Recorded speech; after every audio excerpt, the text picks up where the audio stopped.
This video is going to show the process for cleaning the brine strainer and how to know when to clean it. So I'm just going to cycle the TC floor to auto because it's currently off right now, and you can hear the pump ramping up.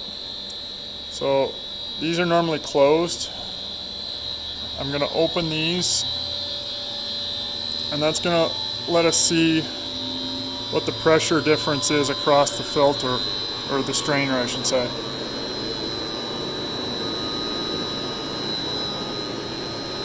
So got about 9 psi on the outlet and like 20 psi on the inlet. So let's see if we can get that pressure drop down. So I'm going to shut this off now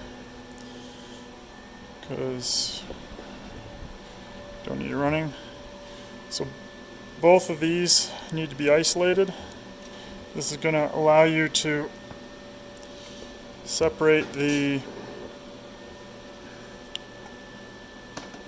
strainer off and not lose more than you need to.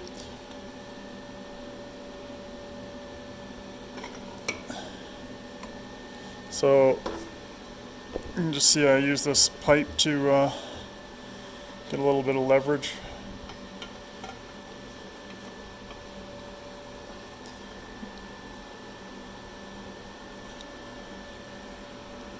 Whenever you're turning these valves, if you're using a pipe for leverage, try not to use any more leverage than you have to. You can see how long that pipe is, and I'm just using a little extra to get it to go the rest of the way.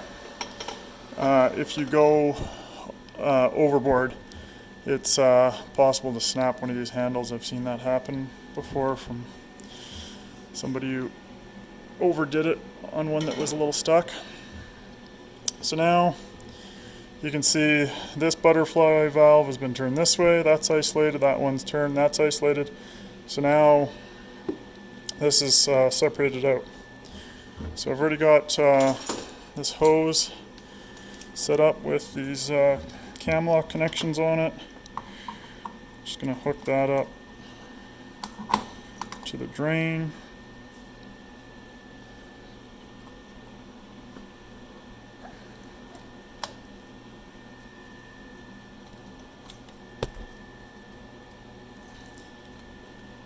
A little sticky.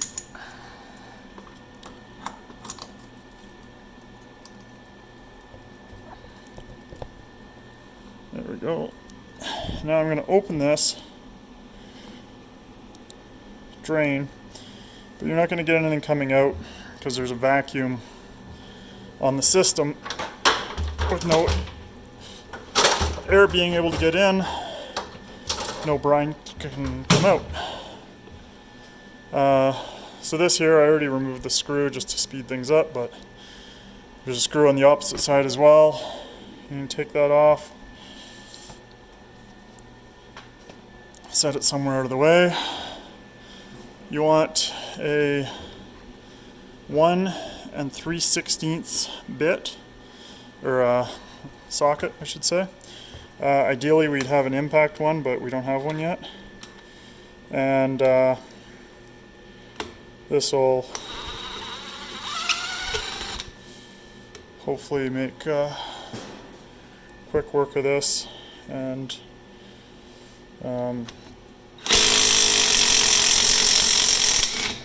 save your shoulders.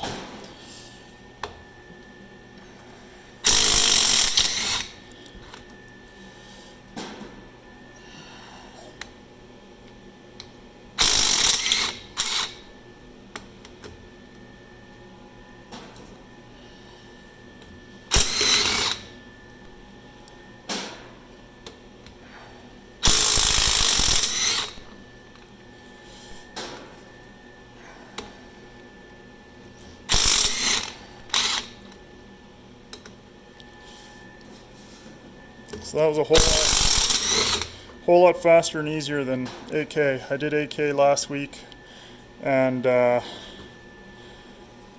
didn't have this at the time, and it was a lot of struggle with the breaker bar. So now I might have to go and grab a chisel to pop this off, but yeah, I'll pause and grab a chisel. Okay, so this is a cold chisel, it's not sharp. I'm just gonna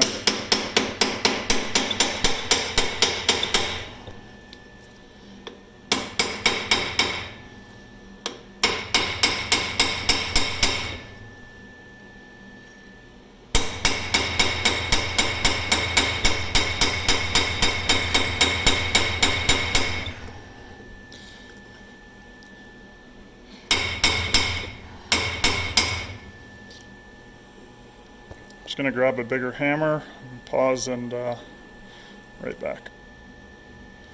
Okay, now I've got a bigger hammer and a better chisel for this so you can see the bucket filling as soon as I crack that open. I don't need to drain the whole thing down. I'm just going to drain it part way and then shut it off, because I just need it low enough that when I open this up it's not going to make a mess. I don't need to actually drain it all the way out. This chisel I just picked up, it's great, much better protection than the one I was using earlier.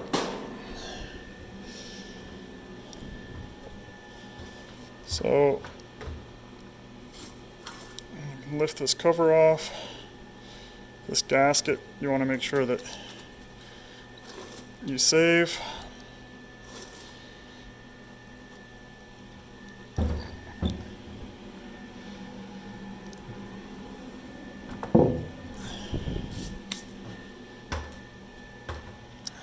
And then you can see the brine level where it's at based on how much I drained out. And this is the build up. This one's probably not as bad as AK. This one, well, maybe not. This one's got a lot in the bottom relative to AK, and a bit at the top. So now I'm going to just drop that into this pail of water.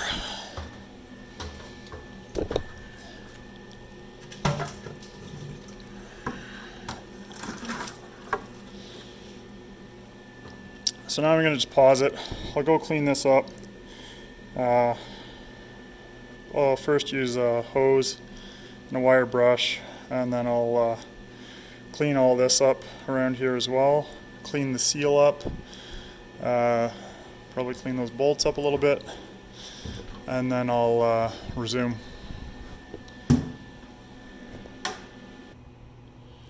Just want to show you, so when I first dumped it out, I dumped it out here on the asphalt because I didn't want all these big chunks going down the drain. Wouldn't be very good. This is just iron, it's from the inside of the pipes. So you can see I've got this nice and clean now. I used wire brush and some hot water and just scraped it all, got all nice and clean. These bolts I'm just cleaning up as well, so you can see there's some rust on the threads, and just basically give each of the 6 sides, I've already done half of this one, a good scrape with a wire brush. You only want to use a wire brush by hand for this, because if you use the machine like a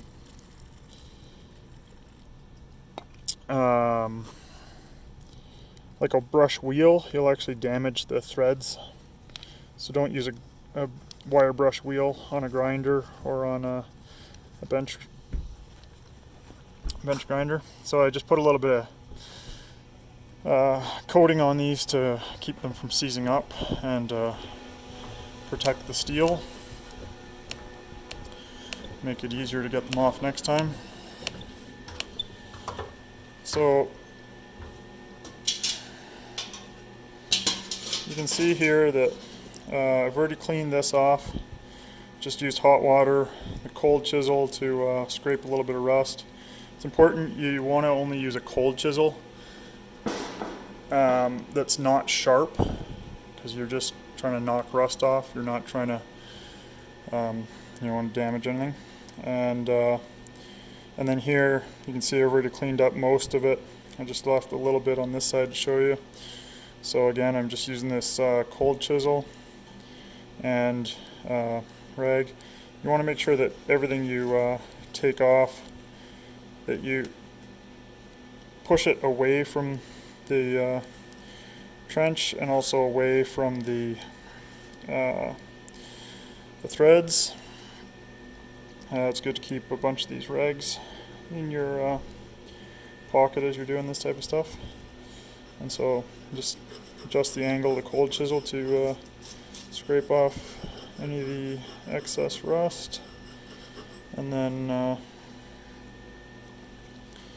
you can also just spray this with some water. It'll help get it good and clean. And then I'd also recommend just blowing out. You don't need an air hose or anything, just blow it out. If you've got safety gloves on, you can just blow it out with your mouth, to just a little puff of air through there to knock any dust out of the threads. And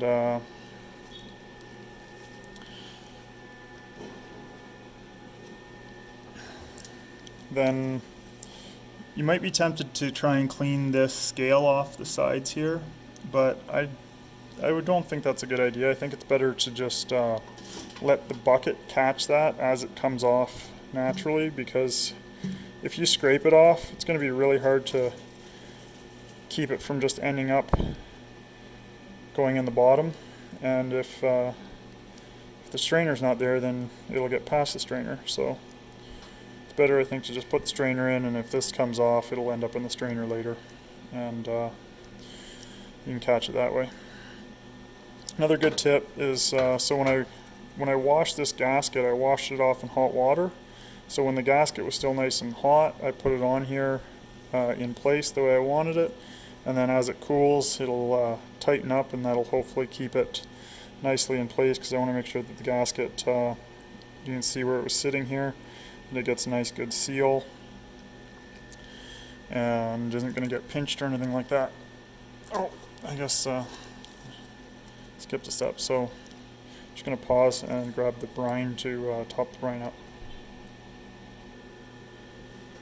Okay, so now I'm refilling the brine, and I'm going to get it as high as I can without making a mess.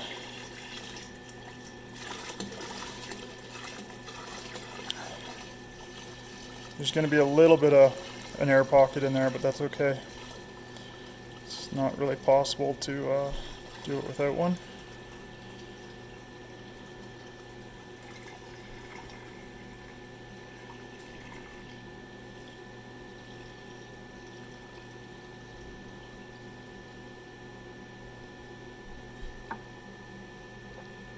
So that's pretty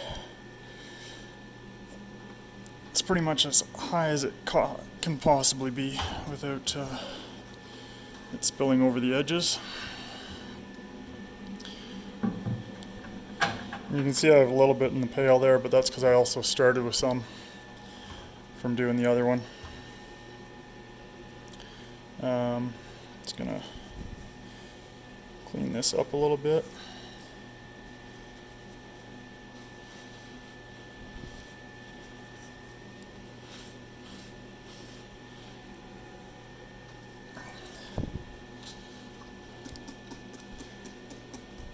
The reason I'm cleaning this up is that'll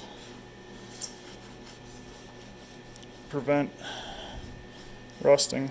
Brine will rust anything that it, anywhere that it touches metal.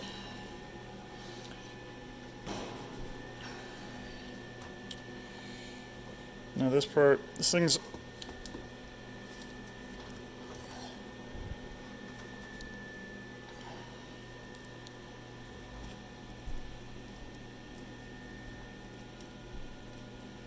get the holes lined up on the first try so that you don't have to move it around a whole lot. And you'll feel it when it drops into place if you've got the gasket in the right spot. And it should sit nice and even. And you'll probably also be able to just barely feel the edge of the gasket. So in each of these holes, you can stick your fingers in and should be able to just barely feel the gasket on each of them if it's sitting properly. So that feels pretty good. And put the bolts in.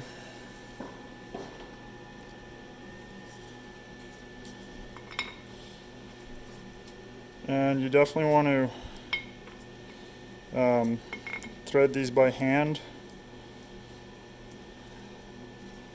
at first, because since it is touching the gasket, it'd be easy for them to get misaligned and cross-threaded, and you really don't want that. So just thread them all the way in by hand before you get on them with the or maybe I shouldn't say all the way in, but at least like halfway in, quarter of the way in. Get it so you got like full contact with at least 4 or 5 threads or something like that.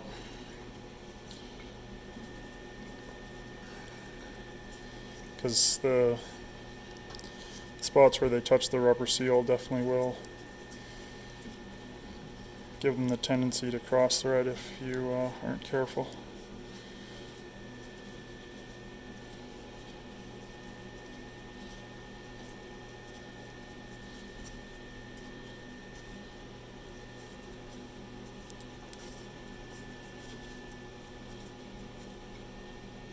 Sometimes you have to wiggle them a little bit just to get them to sit right with that gasket pressing against them. And you should hit a point where the gasket kind of sits right against the threads in the right way that you can spin them down a little bit faster. Alright.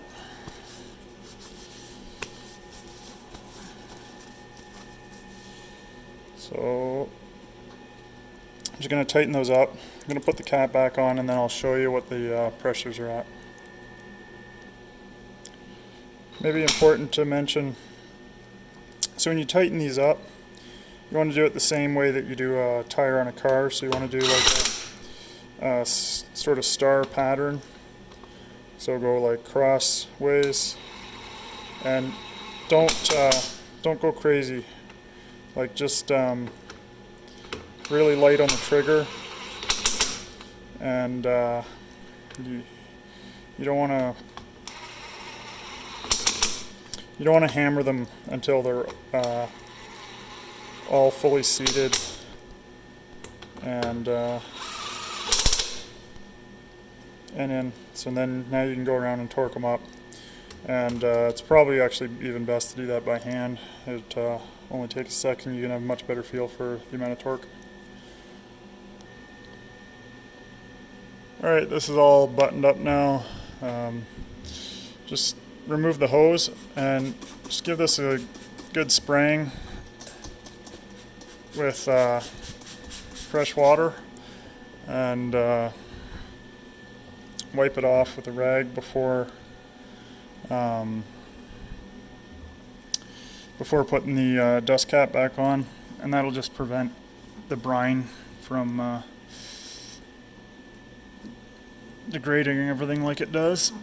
It's aluminum handles it a little better than the black iron, but it's still pretty hard on both.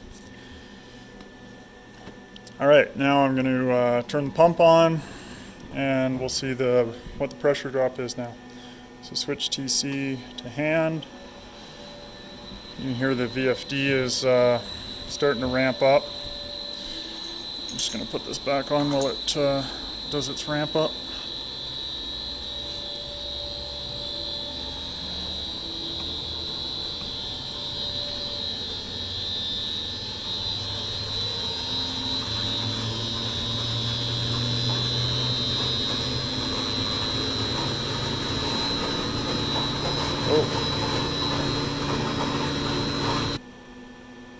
Okay, I'm going to switch the TC floor on to hand. VFD is ramping up. I did this already, but I discovered that this gauge is not working properly. So I replaced the gauge. This one is 60 psi. The other one was 30, so it's going to look a little differently, but you can still get an accurate reading off it. So right now you can see the going into the strainer, we got 9, 10. VFD is still ramping up. Let's see what it's at.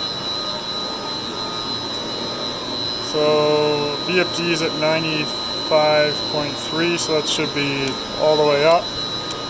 So now our supply pressure is at about maybe 13,